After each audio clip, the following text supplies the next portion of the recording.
What's going on, guys? My name is Hybrid and you're watching GlitchCraft. Today we're going to go over how to get the swords. There is a bit of a process involved, but once you understand how it works, it's really a piece of cake. First of all, I want to give a special thanks to Glitching Queen because she is the YouTuber who I learned this technique from. I will leave a link in the description to her channel so you can check that out. That being said, let's go ahead and get right into this. So the first thing you need to understand is what these symbols mean. It's based off of a real-life ancient language called cuneiform.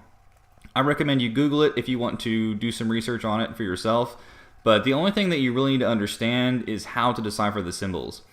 It's really easy once you understand how it works. So in this picture you see a series of arrows. Some of them are big and some of them are small.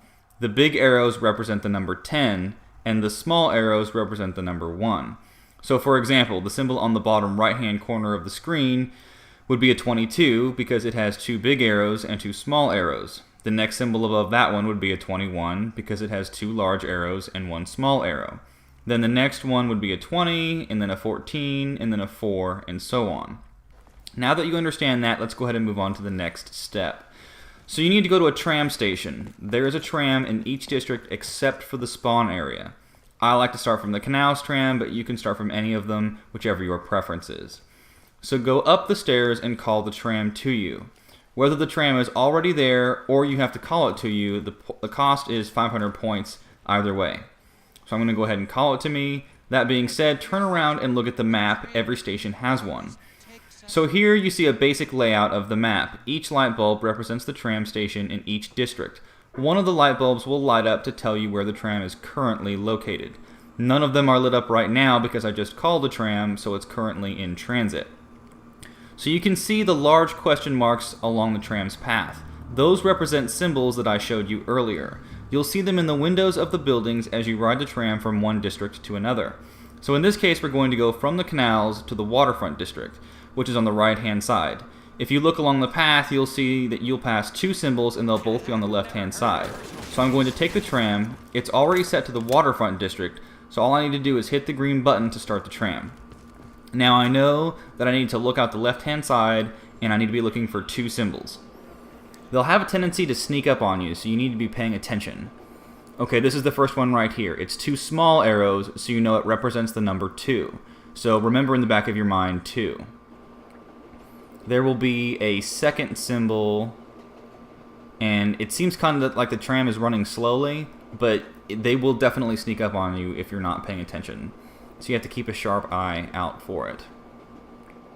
Here we go, right there. So you have 2 big arrows and 2 small arrows, so you know that the number you need to memorize is 22.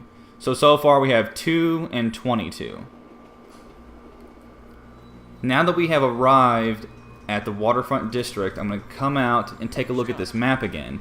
And you can see on the map that we have the 2 bottom symbols. All we need is the top one, which is located on the way to the Footlight District, and it will be on the right-hand side. So there is a bit of a cooldown period when you have just taken the tram, and it will take a few minutes for the cooldown period to reset. That's why the light right there is yellow. I'm going to go ahead and skip that so we can move on. Now that the light's green, I'm going to reset the tracks to the Footlight District because that's where I want to go. And I know that I want to look out the right-hand side. The first symbol that we passed will be one that we've already seen because we already went along that side of the tram. That was the 22 that we just passed. And so the third symbol it will be the one towards the end of the track. And once again, you got to be ready for it. And sometimes when you're first learning it, you have to take it a couple times to get it down right, but you'll get it. Here we go, right here. So you see 1 big arrow and 4 small ones, so you know that's a 14. So our numbers are 2, 14, and 22. Now that we have all 3 numbers, we need to go ahead and head down to the subway. You'll need to hit the beast mode and look at this wall. A series of symbols will appear and you'll need to zap those numbers corresponding to those symbols. So there's 2 right there, there's 14, and there's 22.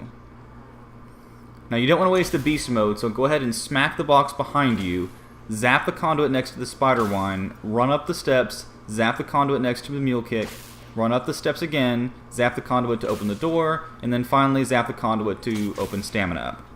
When you come back, you'll see the wall has opened and you'll see the swords and a series of eggs. You'll need to grab one of those eggs and fill it with zombie souls, and that's what leads us to our next step.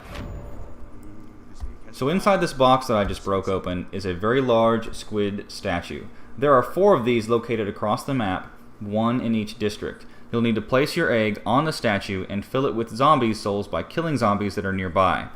Once your egg is full, you can pick it up and move on to the next statue, and repeat this process until you've done all 4 of them. Now I'm going to show you where each squid statue is located. Some of them you'll already know because you will have already opened them during your beast mode paths. So this is the subway squid statue. The footlight squid statue is located here. The waterfront squid statue is located up by the perk machine in the very back. You've probably already opened this, especially if you've been watching my videos. The canal squid statue is located just to the right of the ruby rabbit. I usually use a beast mode just for this purpose alone, and then you can see that right here. Once you've filled your egg at all 4 statues, you're good to go. I'm going to give you an example of how this process works, so that way you guys know what it looks like and you know that you're doing it right. So go do any of the squid statues. Remember, you're going to have to do all 4 of them. Place your egg on the statue, and you're going to be shooting zombies that are nearby. When you shoot one, you'll see a blue soul come out of it, just like you see here. And the number of souls that you need, I'm not exactly sure how many it is. I think it's like 9 or maybe 12, something like that. But you'll know. When you finally fill up the egg, you'll know because you'll hear a audio confirmation and the egg will glow. So apparently right here, I still need a few more zombies. And there you heard that sound. That sound means that the egg is full and it's ready to be taken. And it's glowing that blue color right there. Once you've done this at each squid statue, you're good to go. Go ahead and head back down to the rift, put in your egg, and draw the sword out. And that's all you need. Guys, thanks for watching my video. If this video was able to help you, please support my channel by hitting that like button. If you know another way to do it, and a way that works for you, go ahead and put your ideas in the comments. That way the community kind of gets to read each other's thoughts, and we can go from there. Thanks for watching.